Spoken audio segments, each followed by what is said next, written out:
बहुत समय पहले की बात है। रामपुर नामक गांव में दो बहनें नैना और सुनैना अपनी सौतेली माँ उर्मिला के साथ रहा करती थी।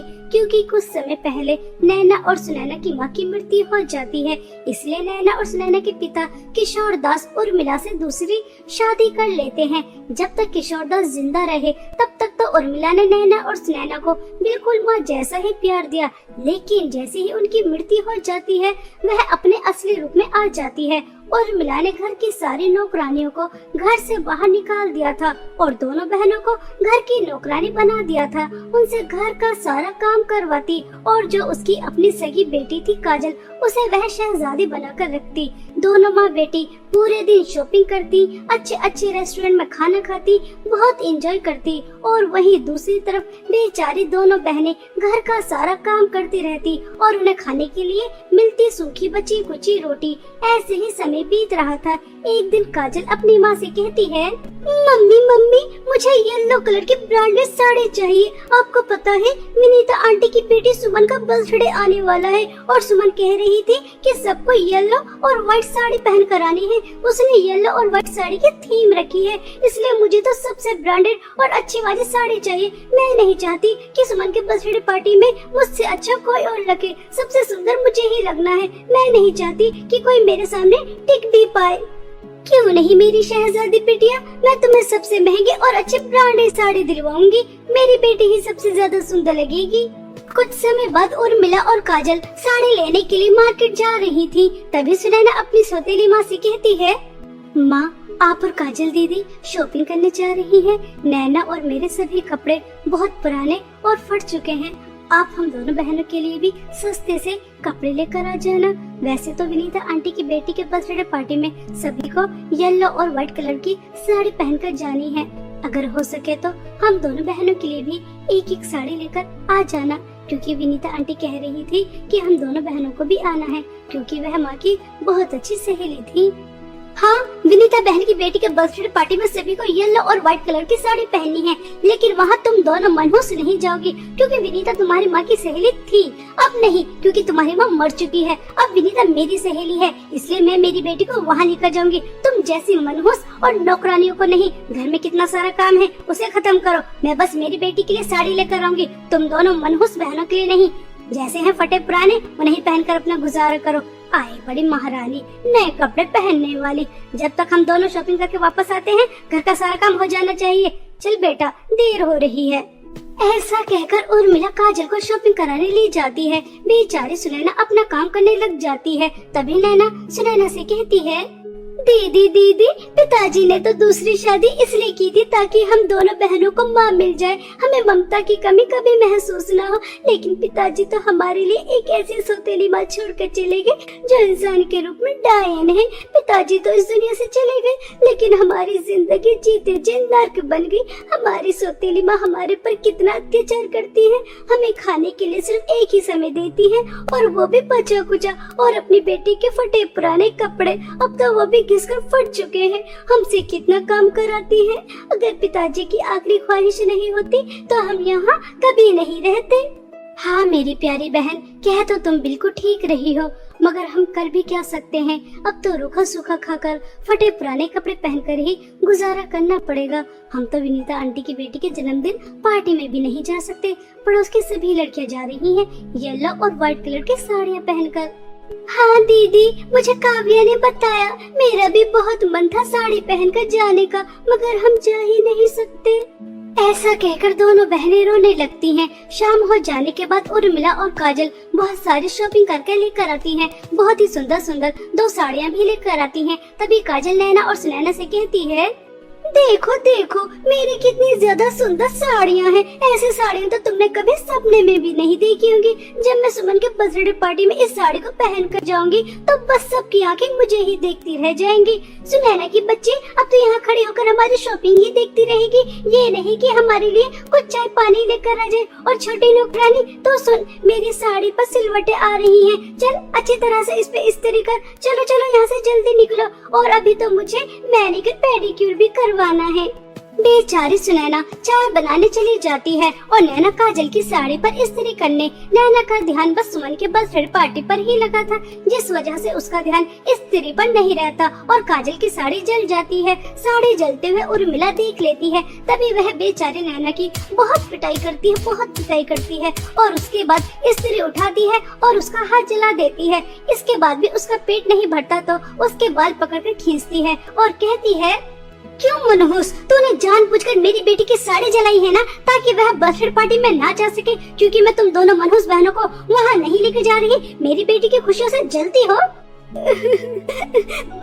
माँ कृपया करके मेरे बाल छोड़िए, पहले ही आपने मेरा हाथ जला दिया, मुझे बहुत दर्द हो रहा है। माँ मेरे बाल छोड़िए ना, कृपया करके मुझे इतना मत मारिए, मुझे बहुत दर्द हो रहा है। माँ छोड़ दीजिए, माँ छोड़ दीजिए। नैना की रोने की आवाज सुनकर सुनैना दौड़ी हुई आती है और अपनी सौतेली माँ के पैरों में पड़ जाती है। माँ, उसे छोटी बच्ची समझकर माफ कर दीजिए, उससे गलती हो गई, मैं आपके पैरों में पड़ती हूँ, कृपया करके मेरी बहन को छोड़ दीजिए, उसे बहुत दर्द हो रहा है। आज के बाद मैं ध्यान रखूंगी कि उससे कोई गलती ना हो, कृपया करके छोड़ दीजिए। सुनैना के बहुत ज्यादा गिड़गिड़ाने के बाद उर्मिला नैना को छोड़ देती है। सुनैना नैना को किचन में ले जाती है और उसके हाथ पर ठंडा पानी डालती है, उसका बहुत ध्यान रखती है और उसके बदले का काम भी सुनैना खुद ही करती है। ऐसे ही 2 दिन बीत जाते हैं। काजल दूसरी साड़ी पहनकर अपनी माँ के साथ सुमन के बर्थडे पार्टी में जा रही थी। तभी सुनैना अपनी सौतेली माँ से कहती है, माँ, आप और काजल दीदी पार्टी में जा रही हैं, पता नहीं वहाँ पर कितना समय लग जाए। आप पार्टी में जाने से पहले हम दोनों बहनों को हमारे हिस्से का खाना दे दीजिए, वरना तब तक आप आओगी हमें भूखा ही रहना पड़ेगा। मम्मी, ये दोनों मनहूस लड़कियां हमेशा काली बिल्ली की तरह हमारा रास्ता काट देती हैं। हम कितने खुशी खुशी जा रहे थे, अगर ये एक समय खाना नहीं खाएंगी तो मर तो नहीं जाएंगी, अब आप इन्हें खाना देने में समय लगाएंगी। हाँ, मेरी बच्ची, इन दोनों मनहूस लड़कियों ने हमारा जीना मुश्किल कर रखा है। क्यों रे सुनैना, अगर आज तुम दोनों मनहूस बहन खाना नहीं खाती तो मर तो नहीं जाती। वैसे भी हम दोनों माँ बेटी ने पिज्जा मंगाकर खा लिया था, आज तो कुछ बचा ही नहीं है। मम्मी, टॉमी के लिए जो कल रोटी डाली थी, आप इन दोनों मनहूस लड़कियों को वो ही दे दो। हाँ, यही ठीक है। सुनो, टॉमी ने अभी वह रोटी खाई नहीं है, तो तुम दोनों उसी रोटी को आधी आधी खा लेना। चल बेटा। ऐसा कहकर उर्मिला और काजल चली जाती हैं। सुनैना को बहुत दुख होता है कि किस तरह उसकी सौतेली माँ ने उसे कुत्ते की झूठी रोटी खाने के लिए दी है। नैना और सुनैना अपनी माँ की तस्वीर के सामने खड़े होकर बहुत रोती हैं।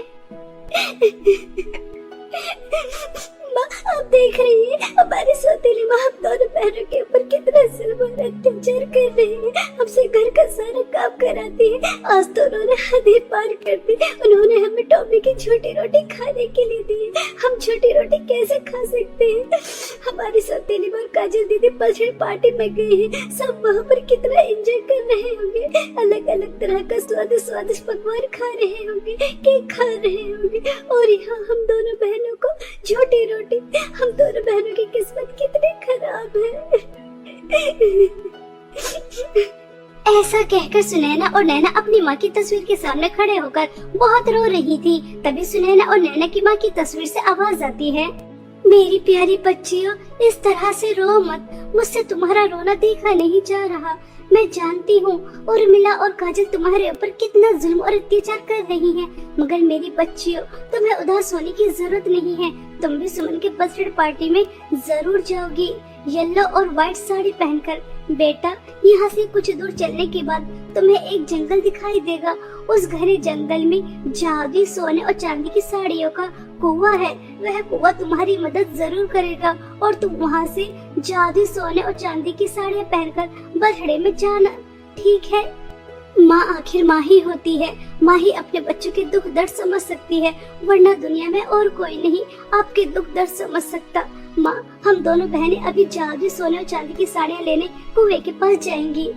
ऐसा कहकर दोनों बहनें तुरंत जादुई सोने और चांदी की साड़ियों के कुएं के पास पहुंच जाती हैं और वहां जाकर दोनों बहनें साड़ियां मांगती हैं तो जादुई सोने और चांदी की 2 साड़ियां कुएं से बाहर निकल कर आती हैं। तभी कुआं दोनों बहनों से कहता है, तुम दोनों बहनों को ये जादुई साड़ियाँ तो मिल रही है, लेकिन तुम्हें इस बात का ध्यान देना है, ये जादुई साड़ियाँ किसी गलत हाथ में नहीं जानी चाहिए, वरना अनर्थ हो जाएगा। जादू सोने और चांदी की साड़ियों के कुएं, हम इस बात का अच्छे से ध्यान रखेंगे। आपका बहुत बहुत धन्यवाद हमें जादू सोने और चांदी की साड़ियाँ देने के लिए।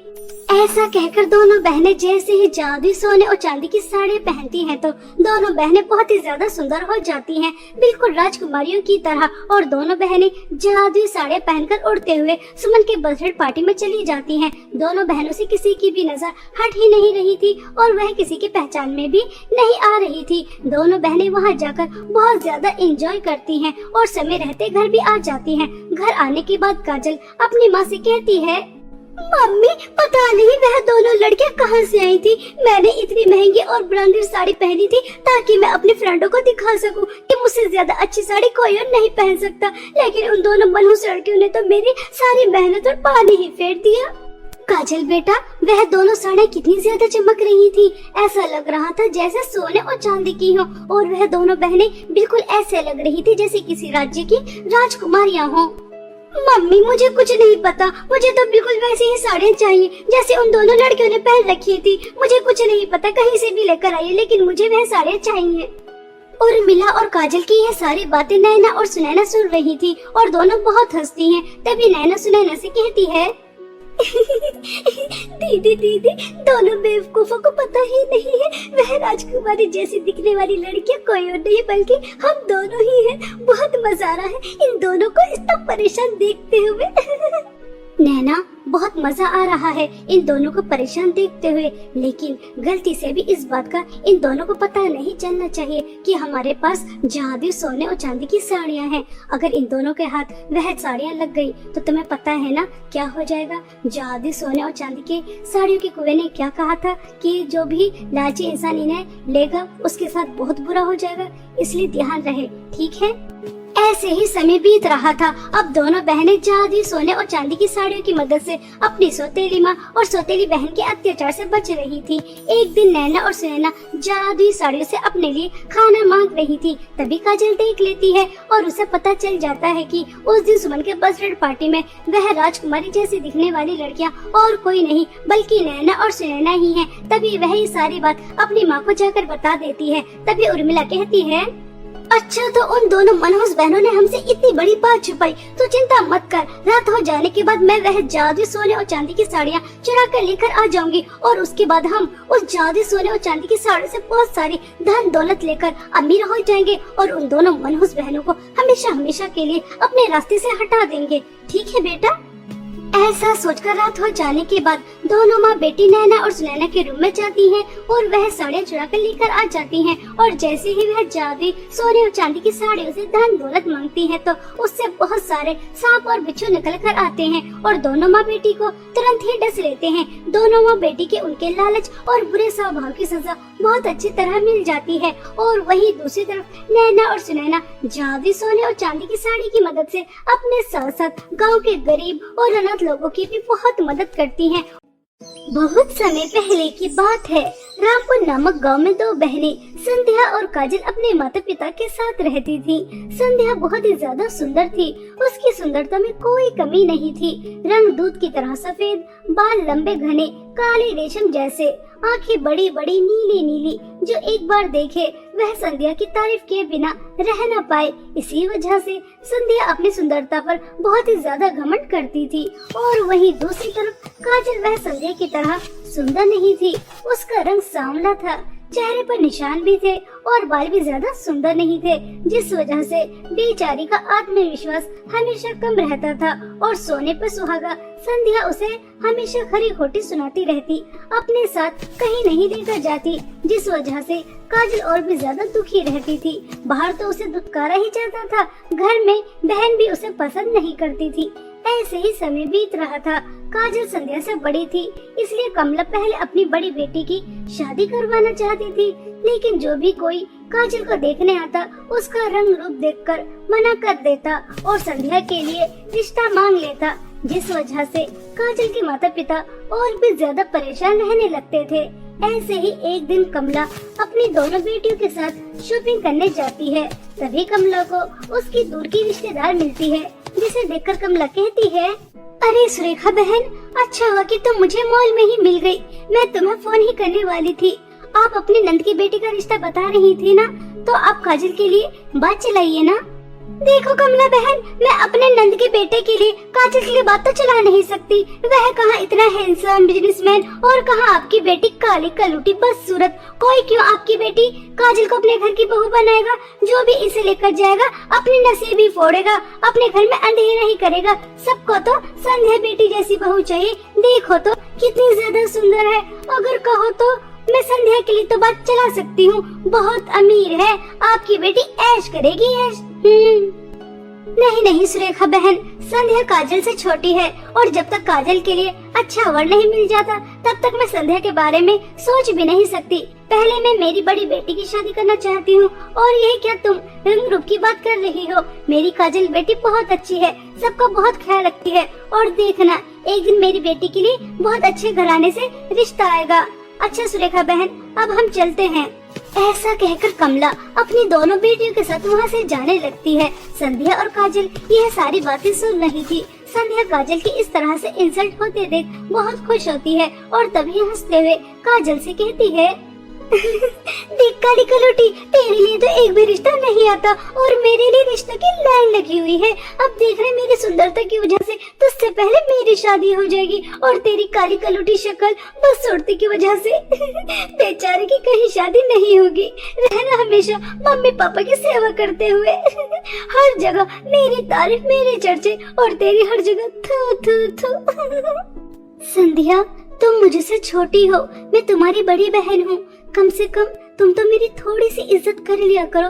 हमेशा मेरे काले रंग का, बदसूरती का मजाक उड़ाती रहती हो। बाहर वाले तो एक मौका नहीं छोड़ते मुझे नीचे दिखाने का। कम से कम तुम तो बख्श दिया करो। बाहर वालों के ताने तो मैं बर्दाश्त कर लेती हूँ, लेकिन जब तुम मेरा इस तरह से मजाक उड़ाती हो मुझे अच्छा नहीं लगता। अगर मैं काली हूँ, मेरे चेहरे पर निशान है, तुम्हारी तरह सुंदर नहीं हूँ, तो इसमें मेरी क्या गलती? जैसा मुझे ऊपर वाले ने बना दिया मैं तो उसमें खुश रहने की कोशिश करती हूँ। अब देख, तू काली कलूटी बदसूरत है तो तेरा मजाक तो बना ही जाएगा। मैं सुंदर हूँ तो मेरी तारीफ होती है। अब काले को काला नहीं कहा जाएगा तो क्या गोरा कहा जाएगा? भाई, मुझसे तो ये उम्मीद मत करना कि मैं तुझसे प्यार करूंगी, तुझसे प्यार से बातें करूंगी, क्योंकि तेरी वजह से मेरी बहुत इंसल्ट होती है। सब मेरा बहुत मजाक उड़ाते हैं। देखो देखो, वो आ रही है काली कलूटी की बहन। इस वजह से मैं तुझसे बिल्कुल भी प्यार नहीं करती। संध्या की यह बातें सुनकर बेचारी काजल का दिल टूट जाता है और उसकी आंखों से आंसू टप टप बहने शुरू हो जाते हैं।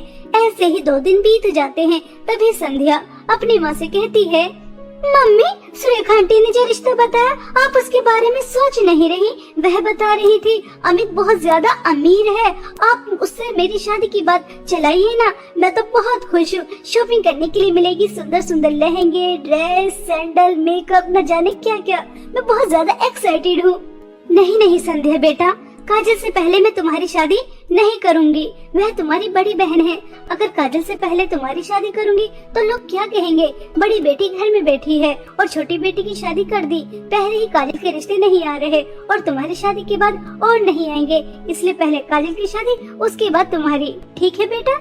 क्या मम्मी, अगर इस काली कलूटी की कभी शादी नहीं होगी तो आप मेरी शादी नहीं करेंगी? मैं हमेशा घर में ही बैठी रहूंगी। इस काली कलूटी बदसूरत को तो देखो। आपको लगता है इसे देखकर कोई भी शादी करेगा? इसका मतलब मैं भी यही सोच लूं कि मेरी शादी कभी नहीं होगी, क्योंकि इस काली कलूटी बदसूरत की तो शादी कहीं होने से रही। मम्मी, मैं आपसे अभी भी कह रही हूँ, सोच लीजिए। इस काली कलूटी से पहले मेरी शादी कर दीजिए, कहीं अच्छा रिश्ता हाथ से न निकल जाए। संध्या की यह बातें सुनकर कमला आग बबूला हो जाती है और वह संध्या को जोर से थप्पड़ मारकर कहती है, संध्या, क्या मैंने तुम्हें यही संस्कार दिए हैं कि तुम अपनी बड़ी बहन का इस तरह से मजाक उड़ाओ, उसकी इंसल्ट करो? वह अच्छी है, तुम्हारी बातों का बुरा नहीं मानती, तो तुम कुछ भी कहती रहोगी। इसका हरगिज ये तो मतलब नहीं कि तुम हमेशा उसका मजाक बनाती रहो। संध्या, लगता है तुम्हें अभी पता ही नहीं है कि इंसान की सुंदरता ही सब कुछ नहीं होती, उसका दिल भी सुंदर होना चाहिए। लेकिन तुम्हारा दिल तो बिल्कुल काला है, सिर्फ अपने बारे में सोचती हो, अपनी बहन के बारे में बिल्कुल नहीं सोचती। चलो अभी काजल से माफी मांगो। अपनी माँ के कहने पर संध्या काजल से माफी तो मांग लेती है, लेकिन वह अंदर ही अंदर बहुत ज्यादा गुस्सा करती है। आज इस काली कलूटी की वजह से मम्मी ने मुझे थप्पड़ मारा। सुन काली कलूटी, सिर्फ मम्मी की वजह से तुझसे माफी मांग रही हूँ, वरना मैंने कुछ भी गलत नहीं कहा। तेरी काली कलूटी शक्ल की वजह से कभी शादी नहीं होगी। ऐसा कहकर संध्या बहुत गुस्से में वहाँ से चली जाती है। ऐसे ही समय बीत रहा था। पड़ोस में अनीता के यहाँ पर शादी थी, सभी को जाना था। काजल और संध्या भी अच्छे से तैयार हो रही थी। काजल ने रेड कलर की लिपस्टिक लगाई थी, जिसे देखकर संध्या बहुत हंसती है और मजाक उड़ाते हुए उससे कहती है ये जो तूने रेड लिपस्टिक लगाई है ना, इसे लगाकर बिल्कुल तो काली बंदरिया लग रही है। काली बंदरिया, तुझे देखकर तो मेरी हंसी रुक ही नहीं रही। यह मेकअप लिपस्टिक यह सिर्फ सुंदर लोगों पर ही अच्छी लगती है, तो जैसे काले कलूटे बस सूरत के ऊपर नहीं। यह देख मुझ पर यह लिपस्टिक कितनी ज्यादा सुंदर लग रही है और तू लगाकर बिल्कुल बंदरिया की तरह लग रही है। संध्या, तुम हमेशा मेरे साथ ऐसा क्यों करती हो? मैं जब भी मेकअप करती हूँ, लिपस्टिक लगाती हूँ, नील पॉलिश लगाती हूँ, तुम हमेशा मेरा इसी तरह से मजाक उड़ाती हो। मुझे भी तो सजने संवरने का हक है।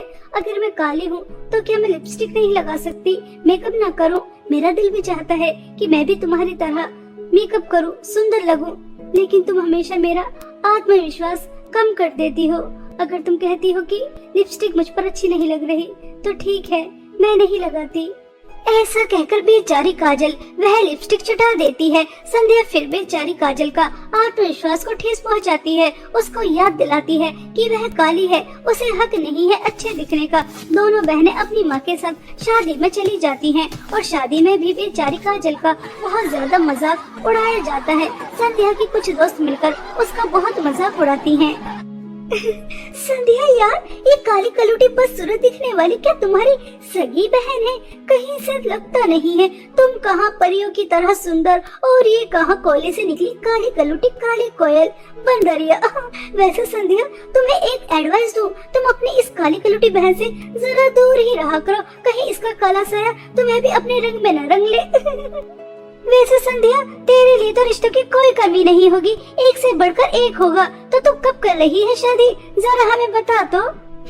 जब तक मनहूस साया इसका हमारे घर पर रहेगा तब तक मेरी शादी तो होने से रही। पता नहीं अपनी काली कलूटी शक्ल लेकर कहीं मर क्यों नहीं जाती। मर जाए तो बेहतर ही रहेगा, मम्मी पापा को भी सुकून मिलेगा। इसकी वजह से 24 घंटे टेंशन में रहते हैं और इसकी मनहूस साया की वजह से मेरी भी शादी कहीं नहीं हो रही।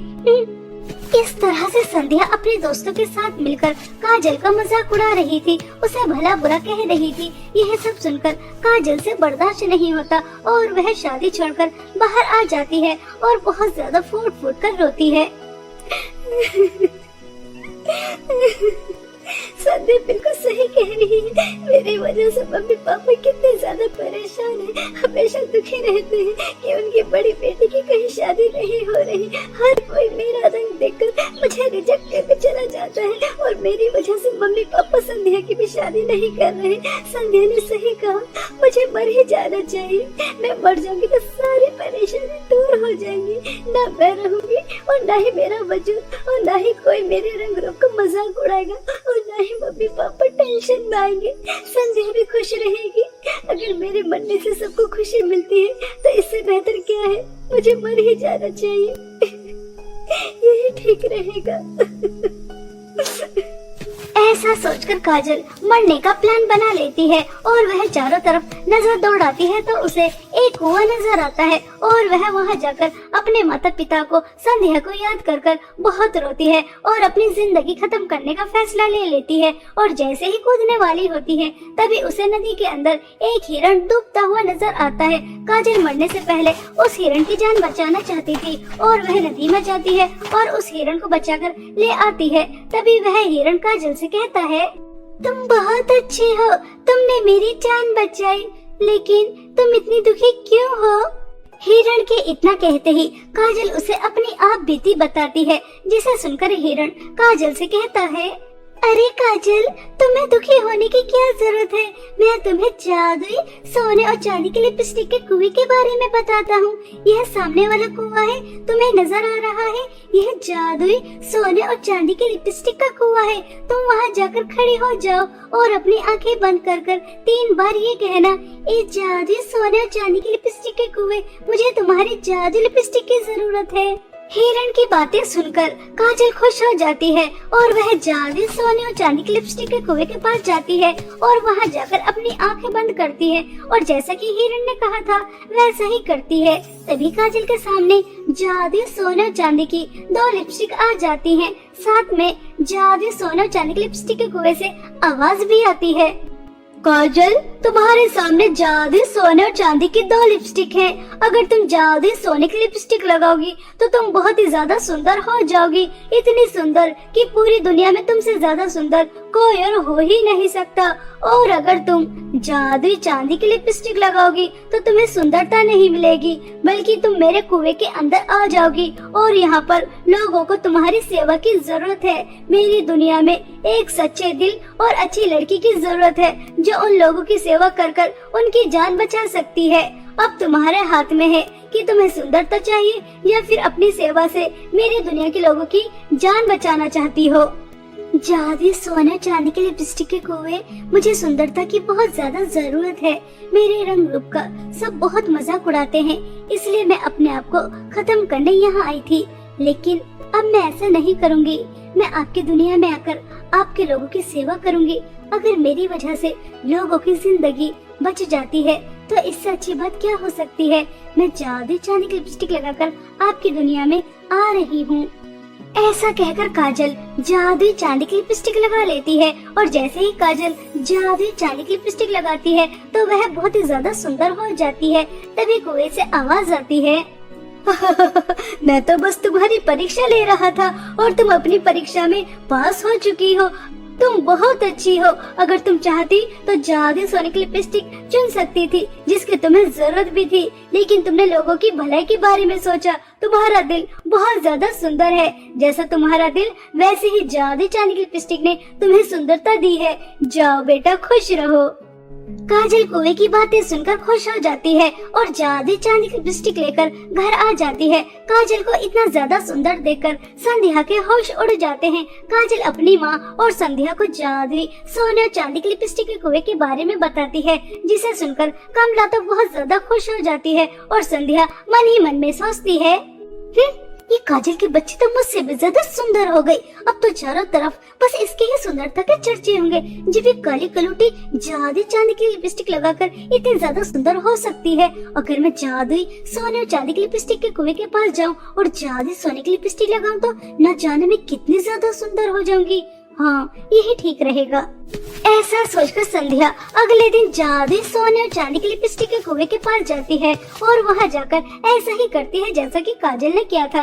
तभी संध्या के सामने भी यही सवाल पूछे जाते हैं। संध्या तो लालची थी, इसलिए वह जादुई सोने की लिपस्टिक चुनती है, जिसे लगाते ही वह बहुत ही ज्यादा बदसूरत हो जाती है। संध्या जोर जोर से रोती है और संध्या के लाख मिन्नतों के बाद भी जादुई सोने और चांदी की लिपस्टिक का कुआं उसे पहले की तरह सुंदर नहीं करता। इस तरह संध्या को उसके लालच की सजा बहुत अच्छी तरह मिल जाती है। और वहीं दूसरी तरफ काजल के अच्छे स्वभाव, नेक दिल की वजह से उसके पास जादुई चांदी की लिपस्टिक थी, जिसकी वजह से वह एक हंसी खुशी जीवन बिताती है और उसकी शादी भी एक बहुत अच्छे बड़े घराने में हो जाती है।